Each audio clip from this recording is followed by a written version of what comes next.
Macam mana duit bonus boleh jadikan kita kaya?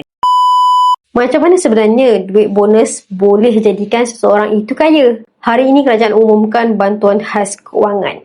RM500 untuk penjawat awam, RM250 untuk pesara. Biasanya, bila duit masuk macam ni, ramai yang terus fikir satu benda, nak guna untuk raya.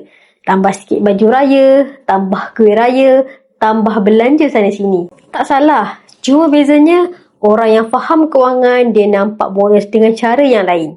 Dia nampak bonus sebagai peluang untuk tambah aset. Sebab itu, duit macam ni sebenarnya bukan duit yang kita rancang pun dalam belanja bulanan kita. Kalau habis dibelanjakan, hidup kita akan kekal sama.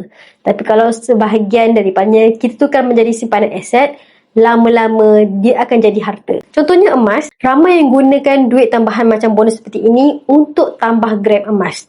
Bukan sebab nak cepat kaya, tapi sebab nak pastikan duit tambahan itu tak hilang begitu saja. 5 tahun, 10 tahun, tanpa kita sedar sebenarnya, kita sedang mengumpul harta. Sebab kekayaan bukan terbina daripada satu jumlah yang besar, tetapi daripada keputusan yang kecil kita ulang setiap kali ada duit yang lebih. Moga perkongsian saya ini bermanfaat. Follow saya rapat-rapat untuk ilmu emas dan kewangan. Design your future with gold.